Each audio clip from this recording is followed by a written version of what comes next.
আজ একটানা বৃষ্টিতে বাতাস ভিজছে, প্রকৃতি ভিজছে, শহর ভিজছে, গ্রাম ভিজছে, মাঠ ভিজছে, মহাসড়ক ভিজছে, গাড়ি ঘোড়া ভিজছে, যাত্রী ভিজছে, তুমি ভিজছ, আমি ভিজছি। তবু মরুর শুষ্কতা নিয়ে মন কেন জানি কিছুতেই ভিজতে চাইছে না। ছটফটিয়ে মরছে সে ভেতরে ভেতরে। এত তৃষ্ণা, ভিজে যাওয়ার জন্য এত অপেক্ষা, তবু বৃষ্টি ছুঁয়ে গেল না তাকে। কেন এমন বর্গি হলো এ মনের অবস্থা জানি। সকলে জানতে চাইলেও তুমি একবারও জানতে চাইবে না, কারণ আমার এ মন নাবালিকা, মন যে সে কবে থেকেই তোমার দুর্ভেদ্য জেলখানায় বন্দী।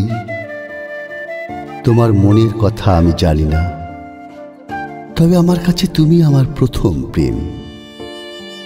তাই ভনিতা না করে সহজেই কচি মনটাকে বিলিয়ে দিয়েছিলাম তোমার চৌহদ্দিতে অবলীলায়, যখন ভিজতেও শেখেনি সে। এখন তো কতভাবেই ভিজে যাচ্ছে ভালোবাসাবাসীর মানুষেরা। জ্যোৎস্নায় ভিজছে, গায়ে আঁধার মেখে নিভৃতে ভিজছে, বাতাসে কদম ফুলের গন্ধে ভিজছে, প্রথম বৃষ্টির জল গায়ে মেখে জলজ হাতে ভিজছে, দূর পাহাড়ের ঘন সবুজ বনের ছায়ে ভিজছে, সাগরের নোনতা জলে ভিজছে। শুধু আমি ভিজছি কিনা তা বলতে পারবো না, যদি না তুমি আমায় ভিজিয়ে দাও একটিবার।